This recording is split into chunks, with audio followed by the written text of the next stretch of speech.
Сәлем достар, сіздермен мен Думан. Бүгін мен сіздерге тез дайындалатын жұмыртқадан бешбармақ жасауды көрсететін болам. Ол үшін бізге қажетті заттар: сиырдың майы, ұн, 5 жұмыртқа және де 7 картоп. Ең бірінші сиырдың майын кастрөлге салып, күнделікті тамаққа салғандай етіп қуырып аламыз.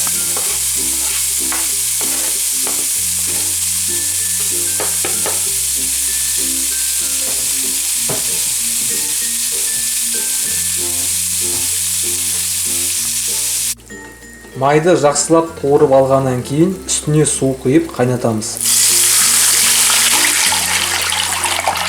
Суы қайнағаннан кейін картоптың және тұзын салып тағы қайнатамыз. Содан соң ұнды илеп, қамырды жаямыз. Яғни 4 бөлікке кесіп дайындап қоямыз. Суы қайнап картоп пісе бастаған кезде үстіне қамырды салып 5 минут қайнатамыз. Содан кейін жұмыртқаны бөлек ыдысқа салып су құйып пісіреміз. Қамырымыз піскенше пияз, сәбіз, қара бұрышты қосып подливка жасаймыз. Подливкаға сорпаны қосып араластырып қайнатамыз.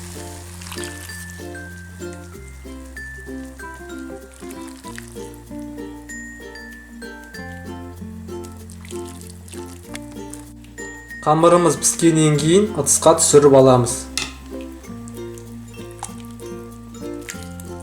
Яғни қамырды сорпасынан сүзіп аламыз.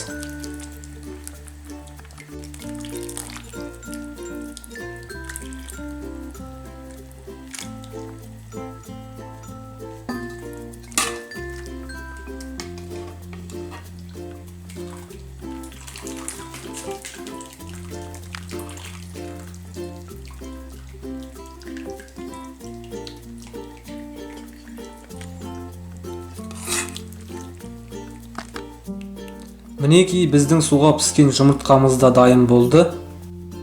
Қамырымызды түсіріп алғаннан кейін жұмыртқа мен картопты осылайша турап үстіне саламыз. Бәрін болғаннан кейін ең соңында подливкасын құямыз.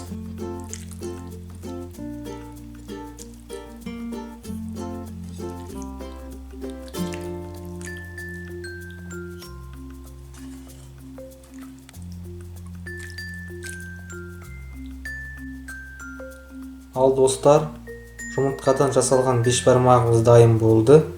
Астарыңыз дәмді болсын. Видео ұнаса міндетті түрде менің каналыма жазылып, лайк басып мені қолдаңыздар.